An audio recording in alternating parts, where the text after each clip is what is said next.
News देख रहे हैं आप और मैं हूं आपके साथ हितेंद्र। 60 मिनट 60 खबरों में आप सभी का स्वागत है। बुलेटिन का आगाज करेंगे। जम्मू कश्मीर के अनंतनाग जिले से सुरक्षा बलों ने अलग अलग अभियान में जैश-ए-मोहम्मद के एक आतंकवादी और एक सक्रिय सदस्य को गिरफ्तार किया है। पुलिस ने बताया कि सूचना प्राप्त हुई थी कि आतंकवादी पुलिसकर्मियों की हत्या करके उनसे हथियार छीनना चाहते हैं। इसके आधार पर कार्रवाई करते हुए सुरक्षा बलों ने कई जगहों पर नाकेबंदी की। उन्होंने ये बताया कि जांच के दौरान हाल ही में आतंकवाद का रास्ता पकड़ने वाले अयाज अहमद भट्ट को गिरफ्तार किया गया है। वो जैश-ए-मोहम्मद से जुड़ा है।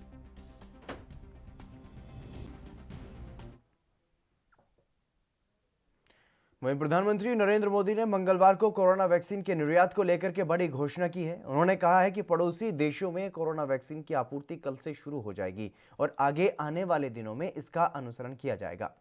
उन्होंने ये भी कहा है कि वैश्विक समुदाय की स्वास्थ्य संबंधी जरूरतों को पूरा करने में भारत को एक लंबे समय तक भरोसेमंद साझेदार के रूप में सम्मानित किया जाता है। वहीं इससे पहले विदेश मंत्रालय ने यह जानकारी देते हुए बताया कि भारत सरकार को पड़ोसी और प्रमुख भागीदार देशों से भारतीय निर्मित टीकों की आपूर्ति के लिए अनुरोध प्राप्त हुए हैं। भूटान, मालदीव, बांग्लादेश, नेपाल, म्यांमार और सेशल्स को अनुदान सहायता के तहत आपूर्ति 20 जनवरी से शुरू हो जाएगी। भारत बायोटेक को कोविड-19 के अपने टीके कोवैक्सीन की 45 लाख अतिरिक्त खुराकों के लिए केंद्र से आशय पत्र मिला है। सूत्रों के मुताबिक इन 45 लाख खुराकों में से 8 लाख से अधिक खुराक मॉरिशस, फिलीपींस और म्यांमार जैसे मित्र देशों को सद्भावना के तौर पर निःशुल्क दी जाएगी।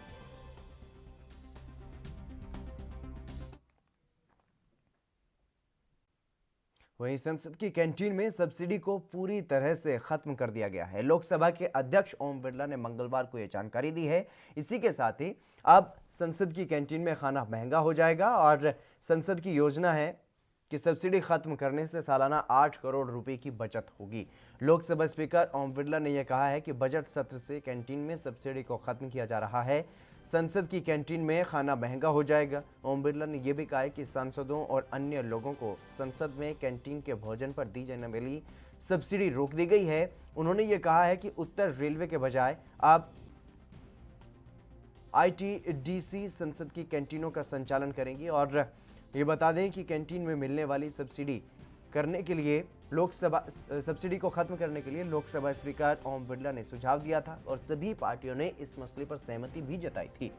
संसद की कैंटीन में मिलने वाली सब्सिडी कई बार विवादों का हिस्सा रही है। बता दें कि सब्सिडी के तहत देश के सांसदों के संसद की कैंटीन में खाना काफी कम दाम पर उनको मिलता था।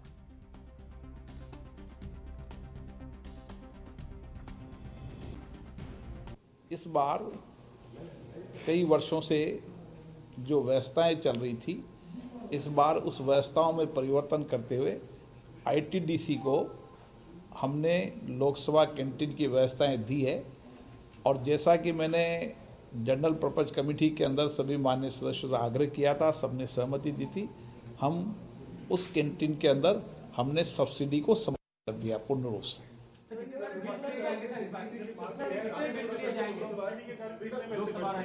सब्सिडी थी जो जिस बच्चे की जो आपने पूरी बंद कर दी है खाने के लिए, कितना अमाउंट है?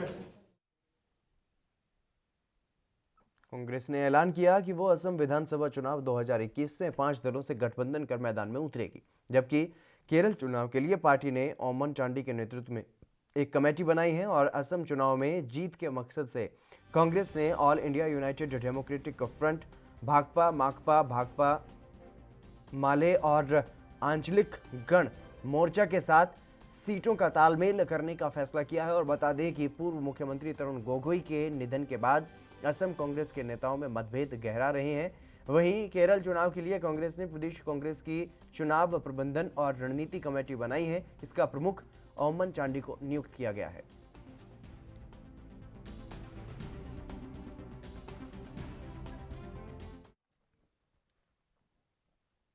विवादों में घिरी वेब सीरीज तांडव को लेकर के काफी हंगामा हो रहा है। वेब सीरीज तांडव में हिंदू देवताओं के अपमान को लेकर के बवाल के बाद फिल्म के डायरेक्टर अली अब्बास जफर ने सोमवार को सोशल मीडिया पर माफी भी मांगी थी, जिसके बाद उनका मंगलवार को एक ट्वीट और देखने को मिला। उन्होंने अपने ट्वीट में यह बताया है कि उनकी टीम सूचना एवं प्रसारण मंत्रालय से बात कर रही है उन्होंने दर्शकों को ये बताया कि वो जल्द ही इस समस्या का समाधान करेंगे। उन्होंने अपने ट्वीट में यह लिखा है कि हम आप सभी के साथ एक अपडेट शेयर करना चाहते हैं। हम उन चिंताओं का हल निकालने के लिए सूचना एवं प्रसारण मंत्रालय के साथ लगातार जुड़े हुए हैं। हम आपके सपोर्ट को महत्व देते हैं और जल्द ही इसका एक समाधान निकालना चाहते हैं। बता दें कि अली अब्बास जफर की वेब सीरीज तांडव 15 जनवरी 2021 को अमेजन प्राइम वीडियो पर रिलीज की गई थी। रिलीज होने के बाद उनका एक सीन सोशल मीडिया पर जमकर वायरल हुआ, जिसमें एक्टर मोहम्मद जीशान अयूब फनी अंदाज में भगवान शिव के रोल को प्ले करते हुए नजर आए। बल्कि शिव के किरदार में ही जीशान गालियां भी दे रहे हैं। अली की इस वेब सीरीज में सैफ अली खान अहम किरदार में नजर आए थे और जिनके अलावा डिम्पल कपाड़िया, मोहम्मद जीशान अयूब, सुनील ग्रोवर और कृतिका कामरा ने भी अहम किरदार इसमें निभाया।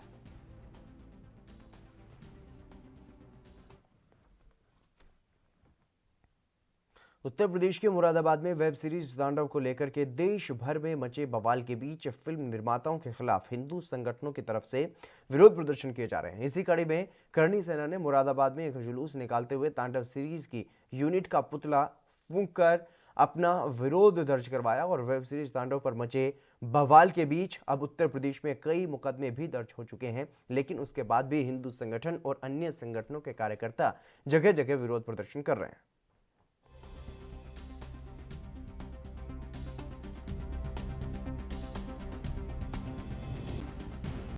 का जो पूरी स्टार कास्ट है उसका पुतला फूंका है। उसका जो निर्देशक है अली अब्बास जफर, उसका पुतला फूंका है हमने। ये पूरी स्टार कास्ट जो निर्देशन समिति है हमने पूरी सबका पुतला फूंका है, क्योंकि इस फिल्म में देवी देवताओं को अपमानित करते हुए दिखाया गया है। आप फिल्म को अगर उसका क्लाइमैक्स देखेंगे तो उसमें साफ साफ दिखाया गया है, जो एक जीशान अयूब नाम का जो कलाकार है वो भगवान शंकर के रोल में है और उससे एक मंच निर्देशक, मंच संचालक ये बात कहता है कि भगवान राम की पॉपुलैरिटी तुमसे ज़्यादा बढ़ गई है। इस तरह के डायलॉग वहाँ प्रयोग किए गए हैं और अभद्र टिप्पणी उन देवी देवताओं के ऊपर की गई है। हम इसका पुरजोर विरोध करते हैं। भारतीय संस्कृति का सरासर अपमान है और मैं सेंसर बोर्ड पर भी उंगली उठाना चाहता हूँ कि सेंसर बोर्ड किस लिए बनाया गया है। सेंसर बोर्ड इसीलिए बनाया गया है कि 1952 में जो सिनेमाटोग्राफ एक्ट बना था उसमें किसी भी धार्मिक जाति संप्रदाय पर फिल्म बनाने के संविधान में ये एक्ट बना था। वेब सीरीज तांडव पर मचे बवाल के बीच अब उत्तर प्रदेश में कई मुकदमे दर्ज हो चुके हैं, लेकिन उसके बाद भी हिंदू संगठनों के कई कार्यकर्ता जगह जगह पर विरोध प्रदर्शन कर रहे हैं। जनपद शामली में भी राष्ट्रीय हिंदू रक्षा सेना के दर्जनों कार्यकर्ताओं ने शिव चौक पर पहुंचकर तांडव के खिलाफ जमकर विरोध प्रदर्शन किया और हिंदू संगठन के कार्यकर्ताओं ने फिल्म निर्माताओं और फिल्म कलाकारों के खिलाफ नारेबाजी करते हुए पूरी यूनिट के खिलाफ सख्त कार्रवाई की मांग केंद्र और प्रदेश सरकार से की।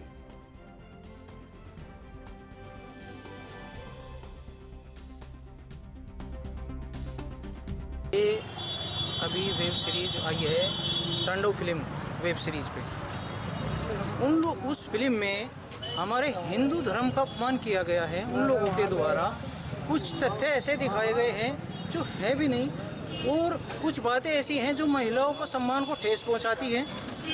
हमने यहाँ पे विरोध किया है उन लोगों का, क्योंकि इनकी कई बार लगातार हर बार जब भी बनाते हैं हिंदू धर्म पर ही फिल्म बनाते हैं ये लोग। मैं इनसे पूछना चाहता हूँ, अरे भाई दूसरा धर्म भी है, एक बार उस पर फिल्म बना के तो देखिए आप, आपको जानकारी होएगी। ये हमारे क्या नाम है ज़्यादा हम जो है इन लोगों को आज ये चेतावनी के रूप में इनको समझाना चाहते हैं कि इस तरह की अगर फिल्में आप लोग हमारे धर्म के प्रति बनाएंगे तो हम आगे से आपको बर्दाश्त नहीं करेंगे। तो क्या मांग है? हमारी मांग है भारत सरकार से, सूचना प्रसारण मंत्रालय से कि इस बीजेपी के राष्ट्रीय अध्यक्ष जेपी नड्डा ने मंगलवार को बिलासपुर की विजयपुर पंचायत में मतदान किया। उन्होंने पत्नी मल्लिका नड्डा के साथ पोलिंग बूथ पर पहुंचकर मतदान किया। इस मौके पर जेपी नड्डा के भाई भूषण नड्डा भी उनके साथ मौजूद थे और उन्होंने वोट डालने के बाद स्थानीय लोगों से भी बातचीत की और पुराने संस्मरण साझा किए। जेपी नड्डा सोमवार को ही अपने बीमार पिता का हालचाल जानने के लिए बिलासपुर पहुंचे थे। उनके साथ राज्य के मुख्यमंत्री जयराम ठाकुर भी चंडीगढ़ से हेलीकॉप्टर के माध्यम से बिलासपुर पहुंचे थे और उसके बाद उन्होंने एनआर अस्पताल जाकर पिता के स्वास्थ्य को लेकर के डॉक्टर से जानकारी भी ली। वार्ता चल रही है और प्रजातंत्र में वार्ता ही रास्ता होता है। मुद्दों के बारे में क्लॉज बाय क्लॉज कल कृषि मंत्री ने कहा है कि हम चर्चा करने के लिए तैयार हैं, तो वो चर्चा होगी और चर्चा से रास्ता निकलेगा। आपका इंडिया का कार्यक्रम था वो शुरू कब होगा? फिर से शुरू हो गया। 21-22 को मैं उत्तर प्रदेश जा रहा हूँ और महीने के अंत में मैं केरल जाऊँगा और उसके बाद फरवरी महीने में फिर से कार्यक्रम पार्लियामेंट सेशन को देख करके बने। पार्टी स्तर पर क्या रणनीति है अगली, जहाँ जहाँ प्रस्तावित राज्यों में चुनाव है? बंगाल के सभी जगह रणनीति बनी हुई है। मेरा दौरा बंगाल हो चुका है, चुनाव की दृष्टि से भी हो चुका है और असम का भी चुनाव की दृष्टि से हो चुका है, तमिलनाडु का भी चुनाव की दृष्टि से हो चुका है। मैं केरल जा रहा हूँ इस महीने के अंत में। तो सभी जगह के लिए चुनाव की रणनीतियाँ भारतीय जनता पार्टी अग्रेसिव तरीके से मुद्दों के आधार पर। किसान आंदोलन के चलते देश के प्रधानमंत्री नरेंद्र मोदी का विरोध चरम पर है। प्रधानमंत्री नरेंद्र मोदी का विरोध सिर्फ किसान ही नहीं कर रहे, बल्कि किसान आंदोलन में किसानों का समर्थन करने वाले आम लोग भी पीएम मोदी का विरोध अब करने लगे हैं। किसान आंदोलन के चलते प्रधानमंत्री नरेंद्र मोदी के विरोध की तस्वीरें कई बार देखने को मिली हैं, लेकिन दिल्ली अमृतसर नेशनल हाईवे पर प्रधानमंत्री के विरोध का अनोखा नजारा देखने को मिला। बता दें कि किसान आंदोलन में किसानों का समर्थन करने जा रहे एक व्यक्ति ने अपनी कार के आगे प्रधानमंत्री नरेंद्र मोदी का पुतला लगाकर उनके मुंह पर जूते टांगे हुए थे।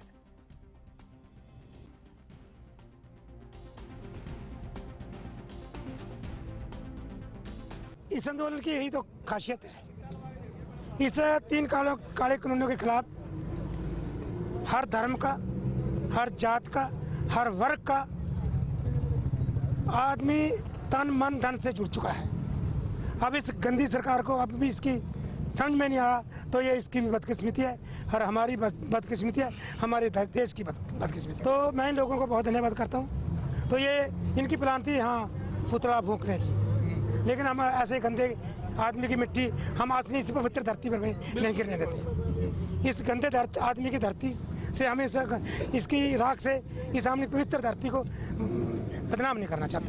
ये उसी के शहर में जाकर इसका पुतला फूंक से वो that will be more better. कल वार्ता होने वाली है, क्या कहेंगे? देखो जी, तारीख पे तारीख, ये देख बहुत पुराना डायलॉग है, तो हमें कोई उम्मीद नहीं। तो ये तो बार बार कह रहे हैं भी संशोधन पे समझौता कर लो, हमें संशोधन पे समझौता करना नहीं। जबकि मेरे घर 'ਚ ਕੋਈ ਕਿਸਾਨ ਨਹੀਂ ਹੈ, ਫਿਰ ਵੀ ਅਸੀਂ ਕਿਸਾਨਾਂ ਦੇ ਹੱਕ ਲਈ ਦਿੱਲੀ ਜਾ ਰਹੇ ਹਾਂ।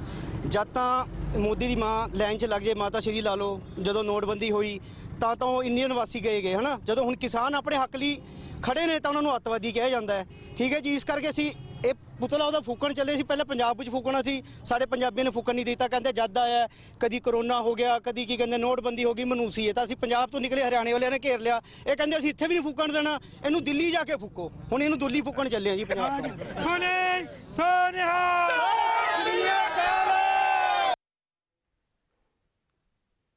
चलिए पढ़ेंगे अगली खबर की तरफ। उत्तर प्रदेश से बीजेपी विधायक पद से किसानों के समर्थन में इस्तीफा देने के बाद दक्षिणी हरियाणा के किसानों का समर्थन मांगने पहुंचे 4 बार के कांग्रेस के सांसद रहे अवतार भड़ाना ने किसान नेता सतीश रावत की अगुवाई में नांगल चौधरी के गांव आश्रावास में लोगों को संबोधित कर आंदोलन में शामिल होने का आह्वान किया है। उन्होंने यह कहा है कि मैंने किसानों के लिए राजपाट छोड़ करके वो आए हैं और जो बीजेपी के सभी पदों से इस्तीफा दिया। वहीं प्रदेश सरकार पर हमला बोलते हुए उन्होंने कहा है कि जब तक ये सरकार किसानों के साथ न्याय नहीं करेगी, इनके मंत्री और एमपी झंडा नहीं फहरा सकते।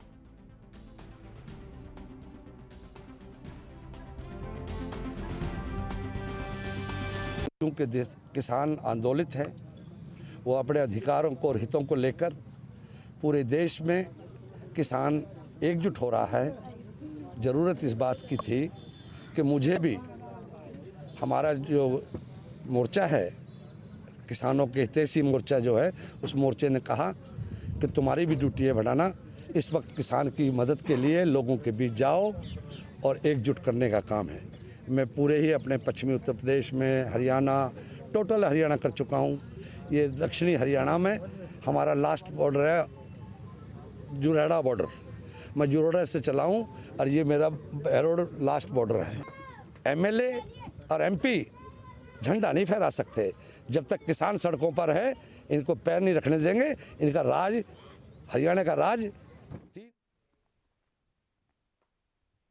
3 कृषि कानूनों के खिलाफ किसानों के समर्थन में छात्रों ने भी ताल ठोक दी है। All India Democratic Student Organisation ने किसानों के समर्थन में एक बाइक रैली की शुरुआत की, जो 15 जनवरी से पंजाब के हुसैनीवाला से शुरू होकर के आज रोहतक पहुंची। और इन छात्रों ने ये ऐलान किया कि चाहे आंदोलन कितना भी लंबा चले, देश का हर छात्र किसानों के साथ खड़ा है।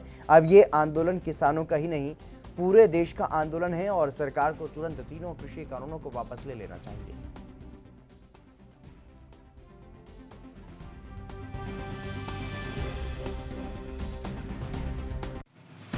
ये छात्रों का रैली है। AIDSO ऑल इंडिया कमेटी से ये आयोजित किया गया है। नवंबर 26 जब से ये शुरू हुआ, नवंबर 26 से, तब से ही AIDSO पूरी तरह से इसके अंदर मिला हुआ है, पूरी तरह से पार्टिसिपेट कर रहा है। अभी ये रैली जनवरी 15 से लेकर हुसैनीवाला, जहाँ शहीद आज़म भगत सिंह, सुखदेव, राजगुरु उनका समाधि स्थल है, उधर से लेकर अभी हम सिंगू बॉर्डर पहुंच रहे हैं। तो मैं पर्टिकुलरली कर्नाटका से आई हूँ, तो इतना हिंदी भी ठीक से नहीं आता है, पर हम लोग ऐसे कई सारे स्टेट से आए हैं। हम लोग ये बताना चाहते हैं सरकारों को, जनता को भी, कि ये सिर्फ किसानों का आंदोलन नहीं है, ये सारे हमारे का भी है ये आंदोलन, क्योंकि हम सभी भी वही खाना खा रहे हैं जो किसानों उगाल रहे हैं। तो इसलिए हमें लगता है सभी लोगों को, सभी छात्र, यंगस्टर, महिलाओं, सभी लोगों को खड़ा होकर ये रैली में या ये ऐतिहासिक आंदोलन में शामिल होना चाहिए। और हमारा AIDSO का नारा ही है कि भगत सिंह, नेताजी जैसे अमर लोग जो शहीद हुए, उनका जो नारा था, भारत जो पॉवर्टी से दूर हो, अनएम्प्लॉयमेंट से दूर हो, विमेन के ऊपर जो अत्याचार हो रहे हैं उनसे दूर हो, ऐसा एक भारत निर्माण करने के लिए हम लोग इकट्ठे हुए हैं। इनका आदर्शों का, इनका विचारों को लेकर हम आगे बढ़ रहे हैं। और एक किसान आंदोलन भी उसका एक हिस्सा है, और एक ऐसा आंदोलन बन गया है जो हम फ्रीडम मूवमेंट के पहले देखे थे। जब भगत सिंह, नेताजी जिंदा थे, तभी ऐसा एक मूवमेंट हुआ था, जब रास्ते पर लोग बैठ के उधर ही मर के फिर भी आंदोलन बढ़ा रहे हैं। तो हम लोग भी इस ऐतिहासिक आंदोलन में एक रोल प्ले कर रहे हैं। और AIDSO से ये रैली 15 जनवरी से आयोजित किया गया था। तो अभी हम दोपहर तक तिकरी बॉर्डर, बाद में सिंगू बॉर्डर। यूपी के अस्पतालों के बारे में विवादित टिप्पणी करने के आरोप में जेल गए दिल्ली के पूर्व मंत्री और आम आदमी पार्टी के विधायक सोमनाथ भारती 7 दिन बाद मंगलवार सुबह जेल से रिहा हुए और इनकी जमानत शुक्रवार को ही मंजूर हो गई थी, लेकिन रायबरेली के मुकदमे और दिल्ली में पेशी की वजह से रिहाई में विलंब हुआ। आम आदमी पार्टी के नेता सोमनाथ भारती 9 जनवरी को अमेठी जिले में गए थे और इस दौरान जगदीशपुर के रामलीला मैदान में प्रेस कॉन्फ्रेंस के दौरान सोमनाथ भारती की ओर से यूपी के अस्पतालों को लेकर के दिए गए विवादित बयान से आहत होकर अमेठी निवासी शोभनाथ साहू ने जगदीशपुर थाने में सोमनाथ भारती के खिलाफ केस दर्ज करवाया था और इसी मामले में पुलिस ने 11 जनवरी को पूर्व मंत्री को गिरफ्तार भी कर लिया था, कोर्ट में पेश किया गया था। उधर सुल्तानपुर से दिल्ली जाते समय कार्यकर्ताओं ने विधायक का जोरदार स्वागत किया और इस मौके पर विधायक ने कार्यकर्ताओं से अपील करते हुए कहा कि घर घर जाकर लोगों को दिल्ली में हो रहे विकास के बारे में बताएं। उन्होंने दावा करते हुए ये कहा है कि 2022 में यूपी में आम आदमी पार्टी की सरकार होगी।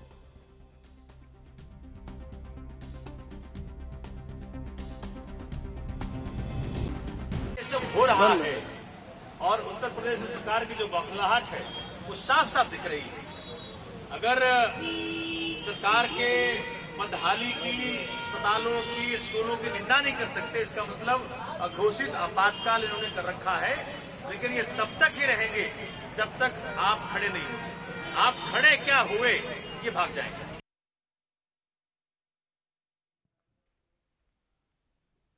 ऑस्ट्रेलिया के साथ टेस्ट मैच में टीम इंडिया की जीत के बाद देश में जश्न का माहौल है। राजनीति से लेकर के बॉलीवुड के स्टार्स टीम इंडिया को जीत की बधाई दे रहे हैं।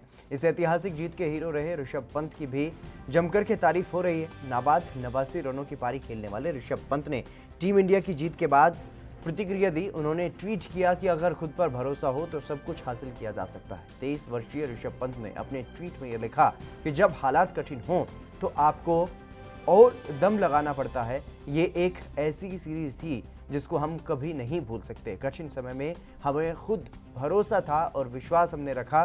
पंत ने यह भी लिखा कि इस सीरीज की जीत से ये साबित होता है कि अगर भरोसा हो तो आप सब कुछ हासिल कर सकते हैं। बता दें कि टेस्ट की दूसरी पारी में नंबर 5 पर बल्लेबाजी के लिए उतरे ऋषभ पंत ने आक्रामक अंदाज में बैटिंग की और जिससे टीम इंडिया इस मैच को जीतने में सफल भी रही। पंत ने नाबाद 89 रनों की शानदार पारी खेली और अपने दम पर टीम इंडिया को ऐतिहासिक जीत दिलाई।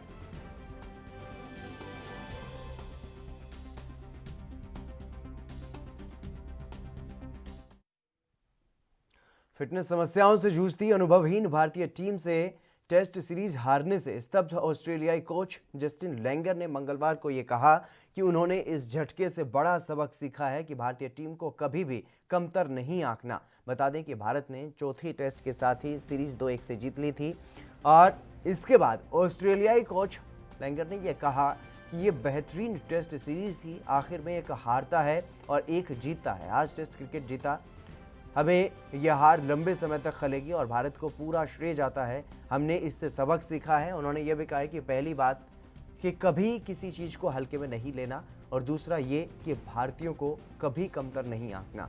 भारत की आबादी 1.5 अरब है और अगर आप उसकी अंतिम एकादश में हैं तो वाकई काफ़ी उम्दा और मजबूत खिलाड़ी होंगे। लैंगर ने यह भी कहा कि एडिलेड में 36 रनों पर आउट होने के बाद भारत की वापसी शानदार थी। खासकर जसप्रीत बुमराह और रविंद्र जडेजा जैसे बड़े खिलाड़ियों के चोटिल होने के बावजूद उन्होंने ये भी कहा कि भारतीय टीम की जितनी भी तारीफ की जाए वो कम है। पहले मैच में 3 दिन में हारने के बाद भी उन्होंने हौसला नहीं छोड़ा और शानदार वापसी की। हमें बड़ा सबक मिला है और अब कभी भारत को हल्के में नहीं लेंगे।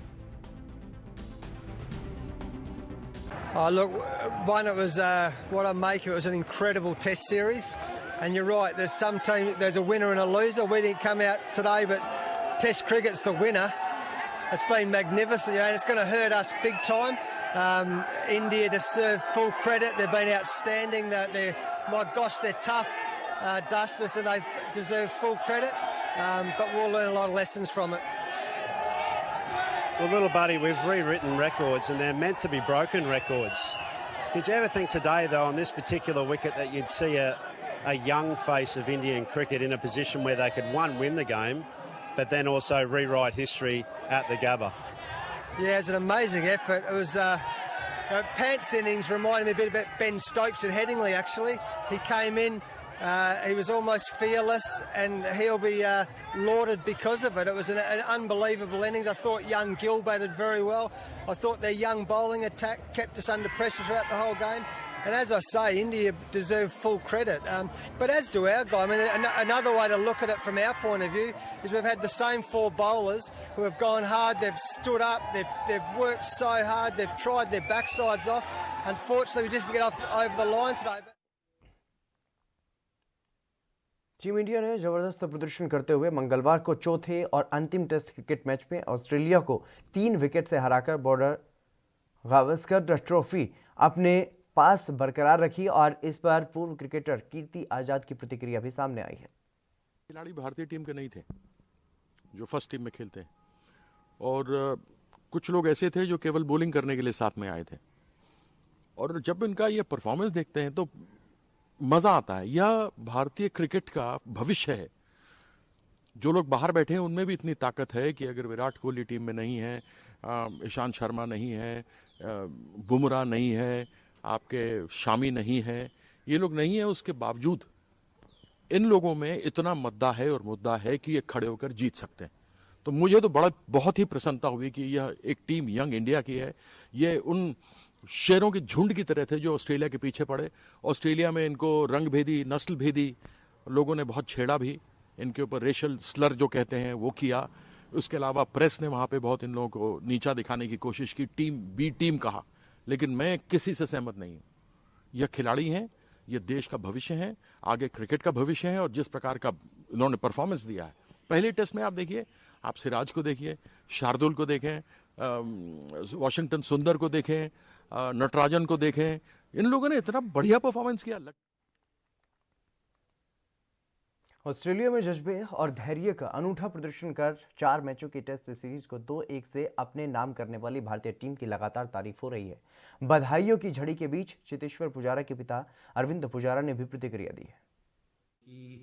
इसमें जो प्लेयर थे वो दो ही प्लेयर ऐसे हैं, एक रहाणे और चेतेश्वर, वो चारों चार मैच खेले।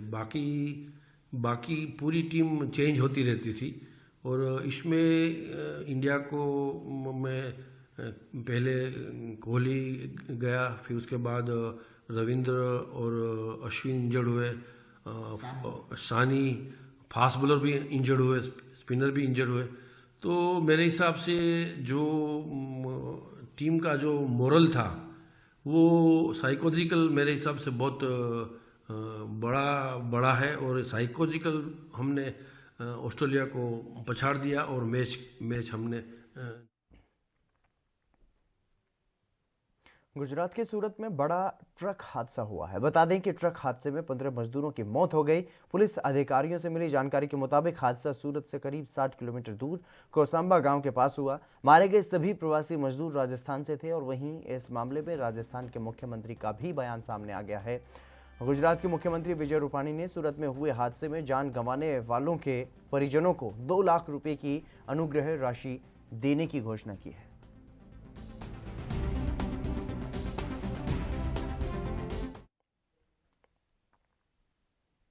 गुजरात के सूरत में हुए दर्दनाक सड़क हादसे के पीड़ितों के लिए राजस्थान सरकार ने आर्थिक सहायता की घोषणा की है। मुख्यमंत्री अशोक गहलोत ने ट्वीट कर यह कहा है कि मृतकों के परिजनों को 2-2 लाख रुपए और घायलों को 50-50 हजार रुपए का मुआवजा दिया जाएगा। मुख्यमंत्री सहायता कोष से यह आर्थिक सहायता उपलब्ध करवाई जाएगी और मुख्यमंत्री ने हादसे पर गहरा दुख जताते हुए पीड़ित परिवारों के प्रति संवेदना भी व्यक्त की है। सीएम ने घायलों से जल्द स्वस्थ लाभ की उनके लिए कामना की है। और आपको बता दें कि सूरत में सोमवार देर रात बेकाबू डंपर से कुचले जाने के बाद फुटपाथ पर सो रहे 15 लोगों की मौत हो गई है और सभी मृतक राजस्थान के बांसवाड़ा जिले के कुशलगढ़ के बताए जा रहे हैं।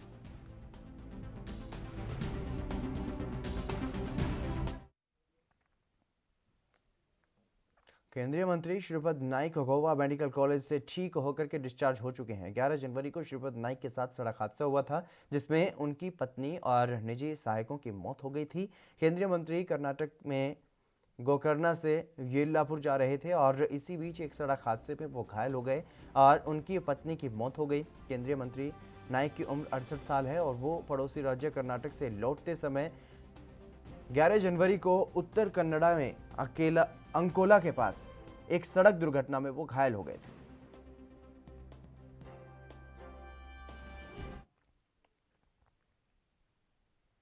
करनाल के घरोंडा में कैलाश पोल्ट्री फार्म के मुर्गियों के मारने का सिलसिला वहां पर जारी है और 17 दिनों में 65,000 से अधिक मुर्गियों को वहां पर मारा जा चुका है। पोल्ट्री फार्म से लिए सैंपल की पहली रिपोर्ट पॉजिटिव आई। रिपोर्ट के बाद डीसी ने कोहंड स्थित पोल्ट्री फार्मों से अंडे और चिकन की सप्लाई पर रोक लगा दी। कैलाश पोल्ट्री फार्म से 1 किलोमीटर के दायरे में स्थित सभी फार्मों की निगरानी की जा रही है।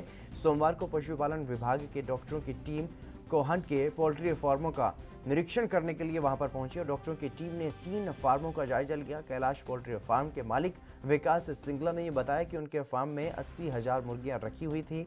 2 जनवरी से मुर्गियों की अचानक से मौत होने लगी और विकास ने यह कहा कि उसके फार्म के कई शेड खाली हो चुके हैं। 65,000 से ज़्यादा मुर्गियां मारी जा चुकी हैं और प्रशासन को रिपोर्ट का इंतजार है।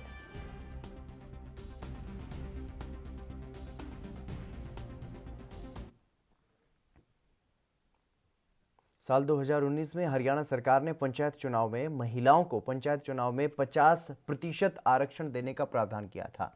ऐसा किया गया जब हरियाणा में आगामी पंचायत चुनाव को लेकर के पंचायती राज एक्ट में कई संशोधन किए गए थे, जिसके बाद हरियाणा की 2 महिलाओं ने इस संशोधन में कई सारी खामियां गिनवाते हुए पंजाब और हरियाणा हाईकोर्ट में याचिका दाखिल कर दी, जिसको लेकर के हाईकोर्ट ने हरियाणा सरकार को नोटिस जारी किया है। याचिका के बारे में जानकारी देते हुए वकील दीपकरण दलाल ने यह बताया है कि याचिका के जरिए पंचायतों में महिलाओं को 50% आरक्षण देने संबंधी संशोधन में कई खामियों को लेकर के याचिका दायर की गई है और याचिका हाईकोर्ट की डबल बेंच में लगाई गई है, जिसके बाद हाईकोर्ट ने हरियाणा सरकार को नोटिस जारी किया है। दीपकरण दलाल ने यह भी बताया है कि 2 महिला याचिकाकर्ताओं की तरफ से ये अपील डाली गई है। उन्होंने बताया कि पंचायती राज एक्ट में संशोधन के जरिए पंचायत चुनावों में महिलाओं के लिए 50% आरक्षण की व्यवस्था की गई है।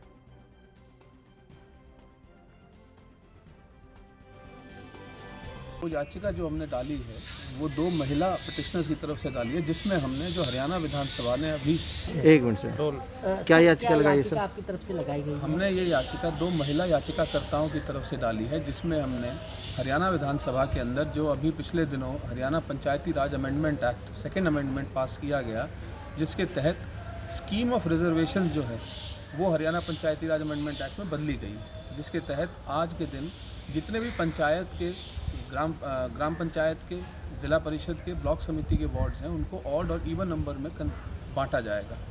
उस अमेंडमेंट के तहत इवन नंबर वार्ड्स पे सिर्फ महिलाएं, चाहे वो SC कैटेगरी से हो चाहे वो जनरल कैटेगरी से हो, वही लड़ पाएंगी। और इस एक्ट के मुताबिक ऑड नंबर वार्ड्स के ऊपर के अंदर सिर्फ वो व्यक्ति, पर्सन्स अदर देन वुमेन, यानी कि महिलाओं से अतिरिक्त लोग ही चुनाव लड़ पाएंगे। हमने हाई कोर्ट के अंदर ये दलील दी कि ये जो एक डिस्क्रिमिनेशन है जो जेंडर के बेस। चलिए फिलहाल यहाँ पर रुकेंगे एक छोटे से ब्रेक के लिए, जल्द हाजिर होंगे।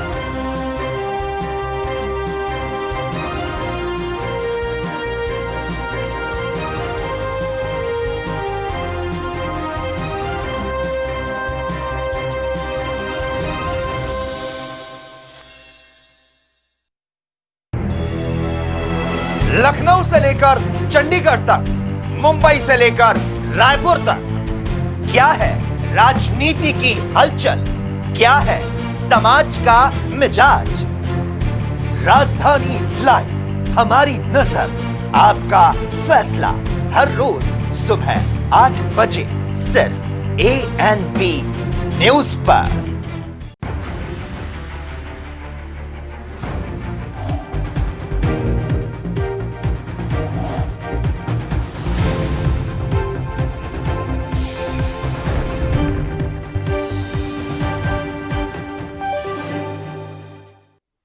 ब्रेक के बाद एक बार फिर से आप सभी का स्वागत है। खबरों में आगे बढ़ेंगे। हरियाणा के फरीदाबाद में भारतीय जनता पार्टी के कार्यकर्ताओं ने सेक्टर 12 लघु सचिवालय पर एकत्रित होकर के कांग्रेस का पुतला फूंका। दिखाई दे रहा ये नज़ारा फरीदाबाद के सेक्टर 12 के लघु सचिवालय का है, जहां पर भारतीय जनता पार्टी के कार्यकर्ता इकट्ठा हुए और कांग्रेस का पुतला फूंका गया। जिला अध्यक्ष गोपाल शर्मा की माने तो देश के प्रधानमंत्री ने किसानों के भले के लिए ये तीनों कानून बनाए जिन पर विवाद चल रहा है, लेकिन कांग्रेस किसानों को भ्रमित करने का काम कर रहे हैं और कांग्रेस के जो नेता हैं वो किसानों को भ्रमित कर रहे हैं। ये आरोप बीजेपी की तरफ से लगाया गया। कथित किसान नेताओं के माध्यम से प्रदेश की सरकार गिराने की कोशिशें भी की जा रही हैं। ये भी आरोप बीजेपी के नेताओं ने कांग्रेस पर लगाया।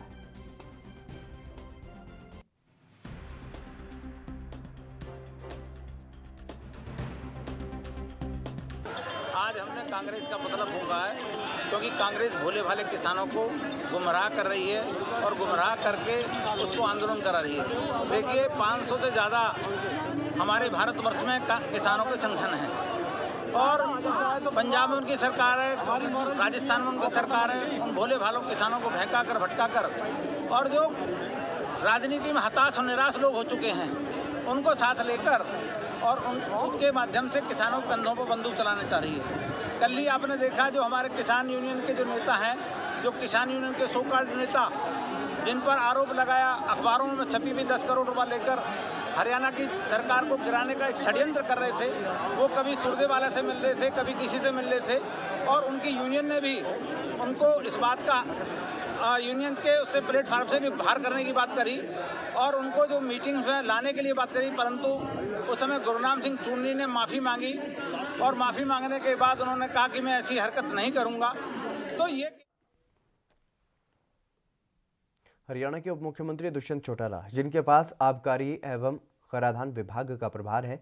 उन्होंने आबकारी और कराधान विभाग के अधिकारियों द्वारा कोविड-19 के दौरान किए गए कार्य की प्रशंसा की और कहा कि प्रतिकूल परिस्थितियों के बावजूद भी विभाग ने जीएसटी और अन्य मामलों में किए गए संग्रह में अहम भूमिका निभाई है। उन्होंने फील्ड के अधिकारियों की तरफ से दिए गए सुझावों और काम में आने वाली बाधाओं को सुनने के बाद ये कहा कि वर्तमान युग में नित्य नई तकनीक आ रही है, जिसके कारण विभाग के कंप्यूटर के हार्डवेयर, सॉफ्टवेयर समेत अन्य सिस्टम को अपग्रेड करने की आवश्यकता है। उन्होंने वरिष्ठ अधिकारियों को निर्देश दिए हैं कि वो कनिष्ठ अधिकारियों की ड्यूटी का आवंटन यथोचित ढंग से करें ताकि काम में निपुणता और गुणवत्ता आ सके। उप मुख्यमंत्री ने आबकारी एवं कराधान विभाग के अधिकारियों को निर्देश दिए हैं कि वो विषय विशेषज्ञ और अनुभवी अधिकारियों की एक टीम बनाएं जो उत्पादों के मूल्य की लिस्ट बनाए ताकि कोई भी उत्पादक अंडर बिल बना करके टैक्स की चोरी ना कर पाए।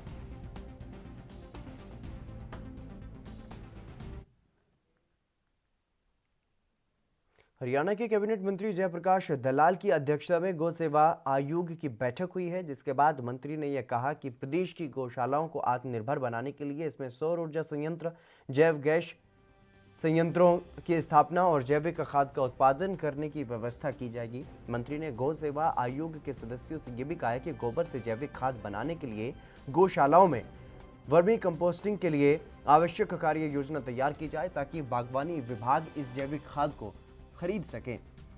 इससे जहां जैविक खेती को बढ़ावा मिलेगा, वहीं जमीन की उर्वरा शक्ति भी बढ़ेगी।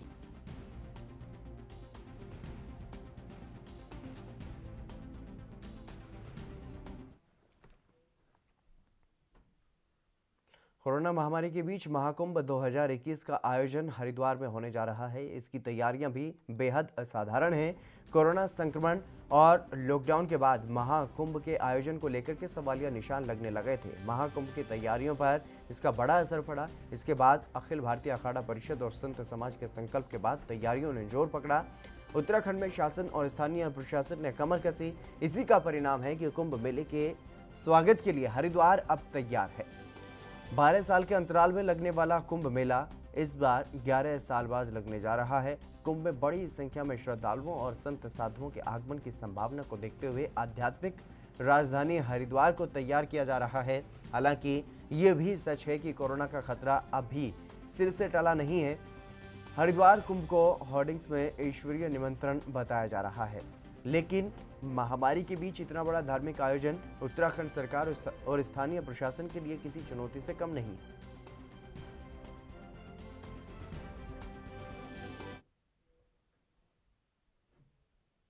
अयोध्या में राम मंदिर निर्माण से पहले हर तकनीकी पहलुओं को जांचने परखने के बाद नींव की खुदाई का काम शुरू करने की तैयारी टाटा कंसल्टेंसी और लार्सन एंड टुब्रो कंपनी ने लगभग पूरी कर ली है। नींव की डिजाइन पूरी होते ही ट्रस्ट अहम बैठक करेगा और अनुमान लगाया जा रहा है कि 21 या 22 जनवरी में से किसी एक तिथि को ये बैठक हो सकती है।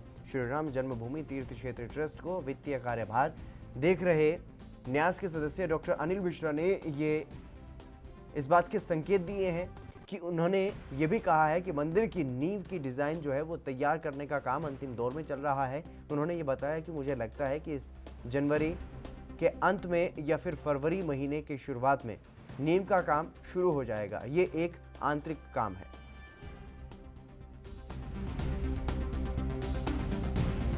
नींव का कार्य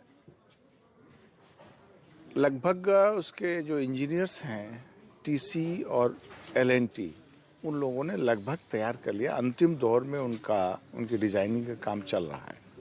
यथाशीघ्र मुझे लगता है कि वो इसी जनवरी अंत तक या फरवरी प्रथम सप्ताह तक उसके निर्माण का काम प्रारंभ हो जाएगा।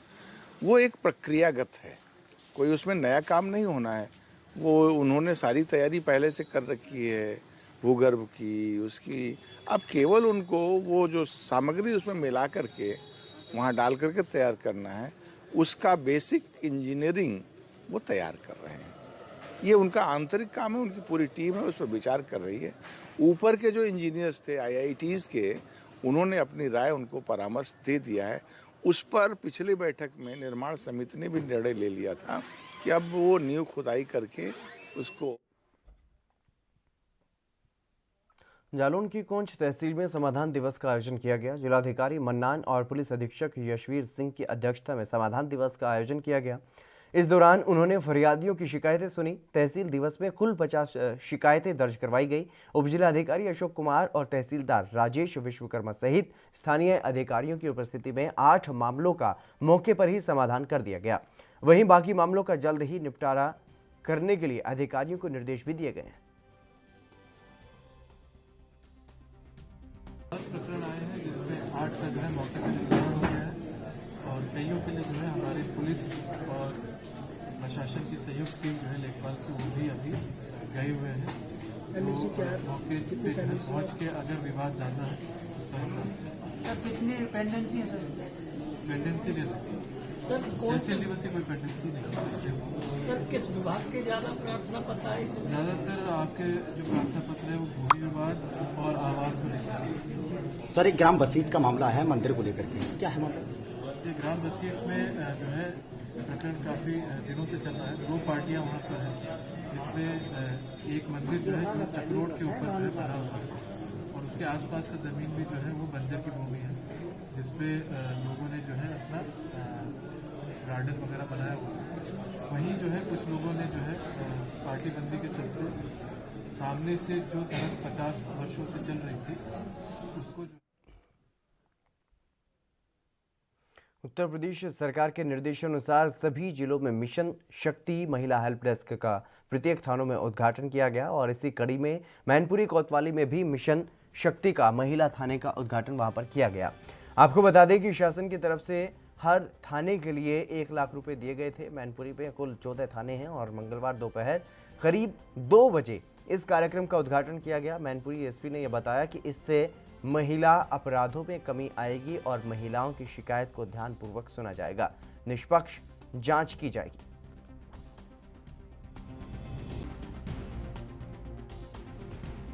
अभियान शासन की तरफ से चलाया जा रहा है। उसी क्रम में सभी थानों को 1-1 लाख रुपए की राशि शासन की तरफ से प्राप्त हुई थी महिला हेल्प डेस्क के स्थापना एवं संचालन के लिए। उसी क्रम में आज सभी 14 थानों पर 14:15 पर यानी 2:15 दोपहर पर बालिकाओं द्वारा या अन्य कोई ऐसी महिलाएं जो बच्चों को बचाने के लिए या महिला संबंधी कार्यों में या मेधावी हैं उनको लेकर इसके उद्घाटन की शुरुआत की गई है। इसमें कंप्यूटर, टेबल, अलमारी, कैमरा, मोबाइल सभी चीज़ों की व्यवस्था कराई गई है। महिला जो सिपाही हैं महिला उप निरीक्षक हैं उनकी 24 घंटे के लिए तैनाती की जा रही है। थाने में जो उपलब्ध फोर्स है उसके हिसाब से इन पर अन्य काम भी पड़ेंगे तो इसलिए इनका काम भी ज़्यादा हो जाएगा। परंतु हमारा प्रयास ये रहेगा कि कोई भी महिला संबंधी शिकायत जो आती है उसको सुना जाए धैर्य से, उसकी सच्चाई क्या है उसका पता लगाया जाए, जिससे कि जो भी महिला संबंधी अपराध हैं उनमें कमी आए। ये एक बड़ी सकारात्मक शुरुआत है। जनपद के सभी 14 थानों में इसकी शुरुआत। खबर यूपी के कौशाम्बी से है, जहां हाईवे चौड़ीकरण के लिए बिना मुआवजा दिए मकान और व्यावसायिक भवन गिराए जाने का नोटिस दिए जाने पर सैनी के निवासी बेहद नाराज हैं और वहीं एनएचएआई की कार्यदायी संस्था पीएनसी की तरफ से नोटिस दिए जाने के बाद नाराज व्यापारी और ग्रामीणों ने एसडीएम सिराथू का घेराव किया और वहीं जुलूस निकाल करके एसडीएम कार्यालय पहुंचे। इस दौरान लोगों का ये कहना है कि बिना मुआवजा दिए उनके मकान और व्यावसायिक प्रतिष्ठान को गिराया जा रहा है और गिराए जाने का ये नोटिस देना सरासर गलत है। पूरे मामले की जानकारी होने के बाद एसडीएम से नाराज लोगों को समझाते हुए उन्होंने ये कहा है कि वो राजस्व कर्मियों और एनएचएआई की टीम बना करके पूरे प्रकरण की जांच करवाएंगे। अगर सड़क चौड़ीकरण के दायरे में मकान और व्यावसायिक प्रतिष्ठान आ रहे हैं तो वो अवैध माने जाएंगे, उन्हें मुआवजा भी दिलाया जाएगा।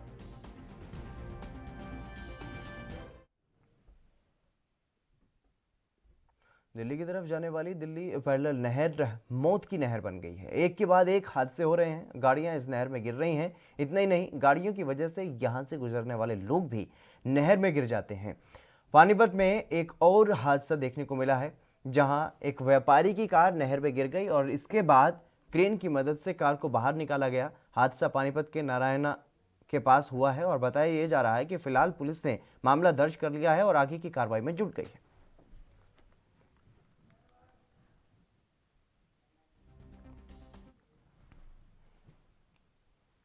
खबर गुना से है, जहां कुंभराज में शासकीय जमीन पर कब्जा करने से रोकने पर पुलिस पर ही हमला कर दिया गया।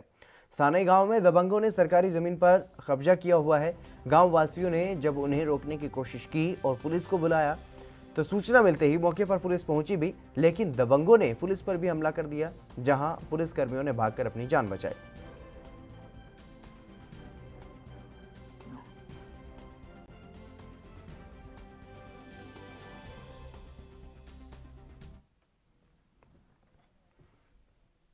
हरियाणा के फरीदाबाद में बल्लभगढ़ में 100 फुट रोड स्थित एक दुकान मालिक पर अज्ञात हमलावरों ने चाकू से हमला कर दिया।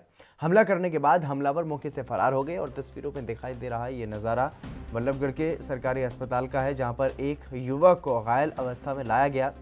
परिजनों की माने तो घायल की दुकान Ballabhgarh soft road P Jat के पास है और जहां पर कुछ अज्ञात हमलावरों ने दुकान मालिक पर चाकू से हमला कर दिया, जिसके बाद आनन फानन में घायल को अस्पताल में इलाज के लिए ले जाया गया।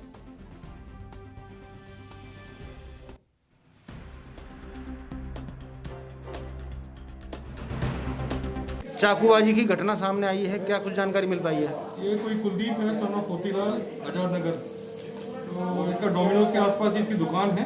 दुकान पे आके कोई दादा हथियार से शायद इसको कुछ चोटें लगी हैं, जिसका मेडिकल हमारे पहले वाले जो डॉक्टर साहब हैं उन्होंने काट दिया है और बाकी सूचना पुलिस को भी दे दी गई है। पुलिस ने आके बयान भी ले लिया है। चाकू के कितने वार किए गए हैं? जहाँ तक मुझे लगता है 2 वार गए। बाकी MLC। हरियाणा के रोहतक और आसपास के इलाकों में घने कोहरे की चादर छाई रही। ठंड के कारण तापमान 3 से 4 डिग्री सेल्सियस पहुंचने से लोगों को भारी परेशानियों का सामना वहां पर करना पड़ा। लगातार कई दिनों से कोहरे और शीतलहर चलने से हाड़ कपा देने वाली सर्दी वहां पर हो रही है और घने कोहरे के कारण सड़कों पर वाहन बहुत कम निकल रहे हैं। जो वाहन सड़कों पर दौड़ भी रहे हैं वो भी बिल्कुल रिंग करके चल रहे हैं और साथ ही घने कोहरे के कारण विजिबिलिटी 0 के बराबर है, जिससे महज 4-5 मीटर की दूरी तक ही थोड़ा बहुत नजर आ रहा है। और वहीं स्थानीय लोग ठंड से बचने के लिए अलाव का सहारा लेते हुए नजर आए।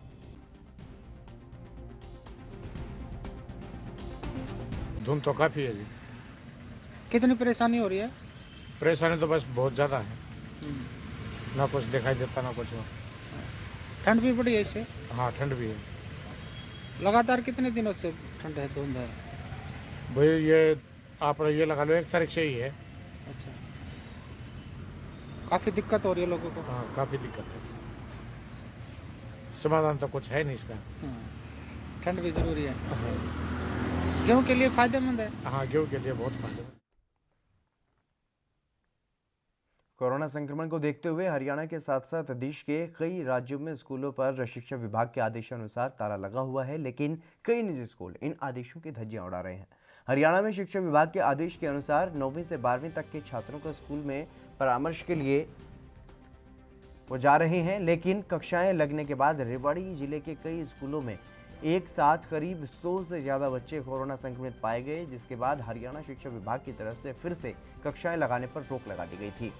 पहली से लेकर के 8वीं तक के बच्चों को स्कूलों में आने की अनुमति अभी शिक्षा विभाग की तरफ से नहीं दी गई है, लेकिन हरियाणा के इस जिले के निजी स्कूल शिक्षा विभाग के आदेशों की धड़ल्ले से धज्जियां उड़ा रहे हैं। ठंड और कोरोना संक्रमण के खतरे के बीच भी मासूम बच्चों के जीवन से निजी स्कूल संचालक खिलवाड़ कर रहे हैं।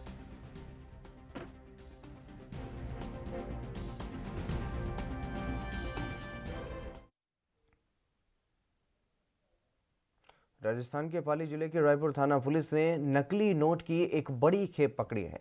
साथ ही एक आरोपी को भी हिरासत में लिया गया है। दरअसल रायपुर थानाधिकारी मनोज राणा के नेतृत्व में हुई कार्रवाई के दौरान 1,50,100 रुपये नकली नोटों समेत आरोपी को गिरफ्तार कर लिया है और पकड़े गए आरोपी से नकली नोटों में 2,000, 500, 200 और 100 के नकली नोट बरामद किए गए। गौरतलब है कि पकड़े गए आरोपी की 15 दिन पहले ही मां, भाई और बहन की भी नकली नोटों को लेकर के रायपुर पुलिस ने उन्हें भी गिरफ्तार किया था।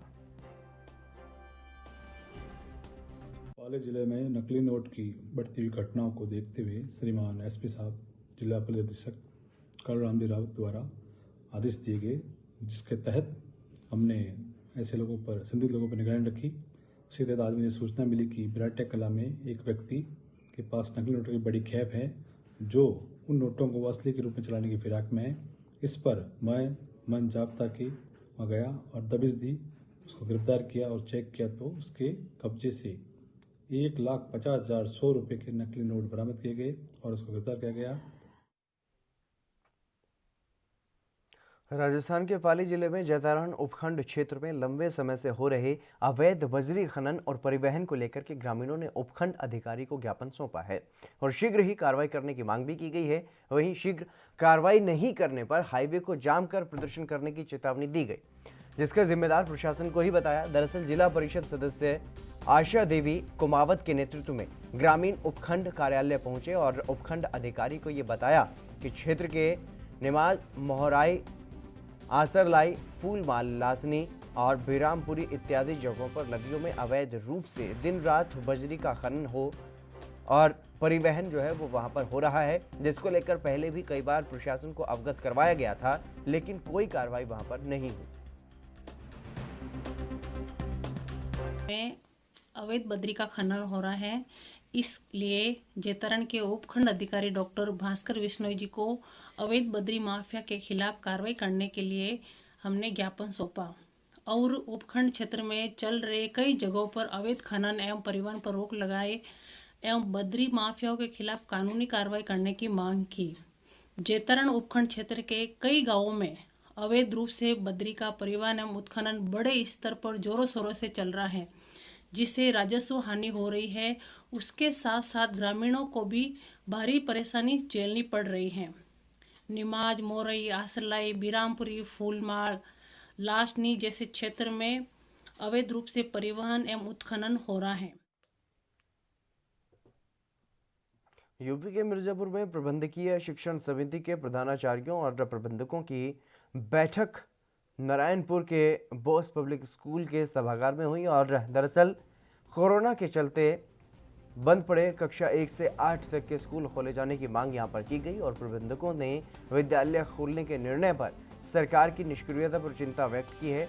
समिति ने यह निर्णय लिया है कि इस संबंध में मुख्यमंत्री के नाम 21 जनवरी को ज्ञापन जिलाधिकारी मिर्जापुर को सौंपा जाएगा। समिति के सदस्यों ने यह कहा है कि मिर्जापुर जिले में संगठन के 300 से ज्यादा स्कूल संचालित हो रहे हैं, जिससे हजारों शिक्षकों की आजीविका जुड़ी हुई है।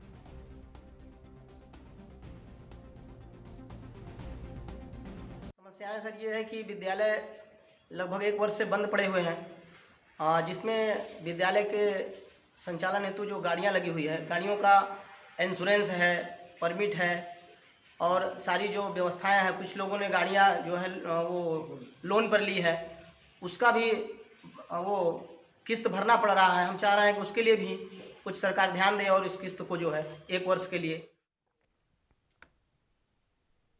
वहीं राजस्थान के बाड़मेर में शिव थाना क्षेत्र से दिल को दहला देने वाली घटना सामने आई है। नाबालिग के साथ गैंगरेप के बाद गला रेतकर उसकी हत्या भी कर दी गई और इस घटना के बाद जिला प्रशासन द्वारा गांव में धारा 144 लागू कर दी गई है। गांव में भारी पुलिस की भी तैनाती वहां पर की गई है। घटनास्थल पर भारी पुलिस प्रशासन के आला अधिकारी भी मौजूद रहे। यहाँ के चाहे हिंदू हो, चाहे मुसलमान हो, चाहे कोई भी हो, 36 कौमी में इतना रोष व्याप्त है। हम लोग एकदम इतने घबरा गए हैं कि इस तरीके की वारदात अगर हमारे एरिया में इस तरीके से बच्चियों के गला काट के फेंक के चले जाएंगे तो हम लोग कैसे जी पाएंगे? कानून कैसे हमारी मदद करता है, ये तो कानून को सोचना है। लेकिन जब तक न्याय नहीं मिलेगा, जब तक मुलजिम गिरफ्तार नहीं होंगे, जब तक इस केस का पूरा खुलासा नहीं होगा, तब तक यहाँ से एक भी बंदा हटने वाला नहीं है और ज्यादा लोग आएंगे और न्याय के लिए जब तक लड़ाई लड़नी पड़ी तब तक हम लड़ेंगे। अभी तक कोई गिरफ्तारी हुई है क्या? कोई कुछ नहीं हुआ, अभी तक गिरफ्तारी नहीं हुई है। रात को नामजद मुलजिम है इसमें 2, अब 2 मुलजिम जो उनके पीछे पुलिस लगी हुई। तो इसकी डेड बॉडी मिली है और गले पर वार करके और इसकी हत्या की गई है और अब इसमें हम अभी मौके पर आए हैं। यहाँ पर FSL और MOB की टीम साक्ष्य जुटा रही है और बॉडी को अब ले जाकर पोस्टमार्टम और जो और एविडेंस कलेक्शन का काम किया जाएगा। परिवार फिर उसी से दुष्कर्म हुआ या नहीं इसकी पुष्टि कभी हो सकेगी। उसके अलावा अभी हमने जो कि संभावित संदिग्ध हैं, कुछ लोगों के नाम आए हैं, कुछ उनके पीछे पुलिस की टीमें लगी हुई हैं। एक तरफ जहां पंजाब सरकार ग्रामीण क्षेत्रों में विकास करने की बात करती है, तो वहीं दूसरी ओर सरपंच ग्रामीण क्षेत्रों को उन्नति की ओर ले जा रहे हैं। मामला गुरदासपुर के गांव भैणी मियाँ खां का है, जहां पर ग्रामीणों ने मौजूदा सरपंच पर गांव की पंचायती जमीन पर कब्जा करने के आरोप लगाए हैं और गांव वालों का ये कहना है कि गांव का मौजूदा सरपंच पंचायती जमीन पर दुकानें बना करके अपने चहेतों को दुकानें दे रहा है, जबकि दुकानों की सरकारी ढंग से बोली लगनी चाहिए। वहीं गांव के लोगों ने इसकी शिकायत गुरदासपुर के डिप्टी कमिश्नर से भी की है और मामले की जांच करने की अपील की गई है। मामले में गुरदासपुर के डिप्टी कमिश्नर विकास बलराज सिंह ने यह बताया है कि गांव वालों ने सरपंच के खिलाफ शिकायत दी है। इस मामले की पूरी जांच पड़ताल करवाई जा रही है। ਸਾਡਾ ਪਿੰਡ ਭੈਣੀ ਮੀਆਂ ਖਾਂ ਇੱਥੇ ਸਰਪੰਚ ਆਪਣੀ ਮਨਮਰਜ਼ੀ ਦੇ ਨਾਲ ਪੰਚਾਇਤੀ ਥਾਵਾਂ ਤੇ ਦੁਕਾਨਾਂ ਬਣਾ ਰਿਹਾ, ਮਨਮਰਜ਼ੀ ਦੇ ਲੋਕਾਂ ਕੋਲ ਪੈਸੇ ਲੈ ਰਿਹਾ ਤੇ ਆਪਣੇ ਢੰਗ ਨਾਲ ਸਭ ਕਾਨੂੰਨਾਂ ਨੂੰ ਸਿੱਕੇ ਟੰਗ ਕੇ ਉਹਨਾਂ ਦੁਕਾਨਾਂ ਦੀ ਅਲਾਟਮੈਂਟ ਵੀ ਨਾਲ ਹੀ ਕਰ ਰਿਹਾ। ਇਹਨਾਂ ਕੰਮਾਂ ਦੇ ਸਾਰੇ ਪਿੰਡ ਨੂੰ ਸਖਤ ਇਤਰਾਜ਼ ਆ। ਉਹ ਇਤਰਾਜ਼ ਜ਼ਾਹਰ ਕਰਨ ਵਾਸਤੇ ਅੱਜ ਸਾਰੇ ਲੋਕ ਵੀ ਇਹ ਕੰਮ ਜਿਹੜਾ ਨਹੀਂ ਚੱਲਣ ਦੇਣਾ। ਇਹਨਾਂ ਦੁਕਾਨਾਂ ਦੀ ਜਿਹੜੀ ਵੰਡ ਵਾ ਉਹ ਕਾਨੂੰਨੀ ਢੰਗ ਦੇ ਨਾਲ ਬੋਲੀ ਹੋ ਕੇ ਪਾਰਦਰਸ਼ੀ ਢੰਗ ਦੇ ਨਾਲ ਪਿੰਡ ਦੇ ਵਿੱਚ ਸਾਰੇ ਲੋਕਾਂ ਨੂੰ ਪਤਾ ਲੱਗੇ, ਉਹ ਢੰਗ ਨਾਲ ਹੋਣੀ ਚਾਹੀਦੀ ਹੈ। ਅੱਜ ਇਹ ਮਕਸਦ ਵਾਸਤੇ ਇਹ ਲੋਕ ਜਿਹੜੇ ਨਾ ਇੰਨੇ ਰੋਹ ਦੇ ਨਾਲ ਇੰਨੇ ਗੁੱਸੇ ਨਾਲ ਇਕੱਠੇ ਹੋਏ। ਲਗਭਗ 26 ਦੁਕਾਨਾਂ ਜਿਹੜੀਆਂ ਉਹਨਾਂ ਦੀ ਸਾਰੀ ਜਿਹੜੀ ਆ ਨਾ ਉਹ ਪੂਰੀ ਹੋ ਚੁੱਕੀ ਆ। ਅਜੇ ਅੱਗੇ ਵੀ ਮਤਲਬ ਵੀ ਕਰੀ ਜਾ ਇਹ ਸਾਨੂੰ ਹੁਣ ਕੁਛ ਉਹਦੇ ਪਿੰਡ ਦੇ ਜਿਹੜੇ ਲੋਕੀ ਇਕੱਠੇ ਹੋਏ ਮਿਲੇ ਆ ਮੈਨੂੰ, ਇਹਦੀ ਅਜੇ ਐਪਲੀਕੇਸ਼ਨ ਸਾਡੇ ਕੋਲ ਆ ਗਈ ਆ, ਜਿਹਦੀ ਸ਼ਿਕਾਇਤ ਆ ਉੱਤੇ ਜੋ ਵੀ ਬਣਦੀ ਹੈ ਕਾਰਵਾਈ ਪੜਤਾਲ ਕਰਕੇ ਸਾਰੀ ਰਿਪੋਰਟ ਜਿਹੜੀ ਅਸੀਂ ਕਰਾਂਗੇ, ਬਣਾ ਲਾਂਗੇ ਸਾਰਾ। ਕੀ ਕੁਝ ਕਹਿ ਕੇ ਗਏ ਨੇ, ਕੀ ਆਰੋਪ ਲਾਏ ਇਹਨਾਂ ਨੇ? ਉਹ ਤਾਂ ਵੈਸੇ ਨੋਰਮਲ ਹੀ ਆ, ਕੋਈ ਇੱਦਾਂ ਨਹੀਂ ਗਾ ਆਰੋਪ ਲਾਇਆ ਵੀ ਇਹ ਕਿਹਾ ਵੀ ਸਾਨੂੰ ਦੁਕਾਨ ਮਿਲੀ ਨਹੀਂ, ਸਾਨੂੰ ਕੋਈ ਮਿਲਣੀ ਚਾਹੀਦੀ ਹੈ। ਉਹ ਸਾਰੀ ਡਿਟੇਲ 'ਚ ਪੜਤਾਲ ਕਰਾਂਗੇ, ਉਹ 'ਚ ਕਲੀਅਰ ਹੋਊਗਾ। ਸਰ ਕਿੰਨੀਆਂ ਦੁਕਾਨਾਂ ਸੀ ਤੇ ਕਿੰਨੇ ਪੈਸੇ ਲਏ ਜਾ ਰਹੇ ਨੇ? ਪੈਸਿਆਂ ਦਾ ਤਾਂ ਕੁਝ ਨਹੀਂ, ਉਹ ਵੈਸੇ ਕਹਿੰਦੇ ਆ, ਪਰ ਅਸੀਂ ਪੰਚਾਇਤ ਇਨਕੁਆਇਰੀ ਕਰਨ ਤੇ ਹੀ ਸਾਰਾ ਪਤਾ ਲੱਗੂਗਾ भी। उत्तर प्रदेश के अमेठी में चोरों के हौसले इतने बुलंद हैं कि आए दिन चोरी की घटना को अंजाम दे रहे हैं। अभी तक चोर आम लोगों के घरों और संपत्ति को निशाना बनाते दिखे, लेकिन अब ये चोर धार्मिक और पौराणिक स्थलों को भी नहीं छोड़ रहे हैं। मामला अमेठी जनपद के संग्रामपुर थाना क्षेत्र के अंतर्गत टीकर माफी चौकी से चंद कदम दूरी पर स्थित पौराणिक स्थल स्वामी परमहंस आश्रम का है, जहां पर रात को लगभग 1 बजे चोरों ने मंदिर परिसर में चोरी की बड़ी वारदात को अंजाम दिया और वारदात में चोरों ने स्वामी परमहंस की चांदी की चरण पादुका समेत चांदी के लगभग 25 सिक्के और 30,000 रुपए नगद समेत 3 लाख रुपए की कीमत के सामान पर हाथ साफ कर दिया, जिसकी सूचना स्थानीय पुलिस को दी गई। फिलहाल मौके पर पुलिस पहुंची और क्षेत्राधिकारी अर्पित कपूर ने पहुंच करके जायजा लिया। महंत की तहरीर पर मुकदमा भी पंजीकृत कर लिया गया है, जांच शुरू कर दी गई। इस मामले में पुलिस क्षेत्राधिकारी अर्पित कपूर ने यह बताया है कि घटना की सूचना पर पुलिस के जो उच्च अधिकारी हैं उन्होंने मौके पर पहुंच करके निरीक्षण किया है और साथ ही सर्विलांस और एसओजी की टीम सक्रिय कर दी गई है। देखिए 18/19 की रात को टीकर माफी में परमहंस आश्रम जी की समाधि के पास से उनकी खड़ाऊ, कुछ चांदी का सामान और कुछ नगद चोरी, कुछ अज्ञात चोरों द्वारा चोरी कर लिया गया है। इस संबंध में स्वामी जी के द्वारा एक मुकदमा पंजीकृत थाना संग्रामपुर में कराया गया है। मुकदमा पंजीकृत होने के बाद सभी उच्च अधिकारियों द्वारा मौके का मुआयना कर लिया गया है, वहाँ पे फील्ड यूनिट को बुला करके। और चलिए मेरे साथ खबरों में बस इतना ही, दीजिए इजाजत, नमस्कार।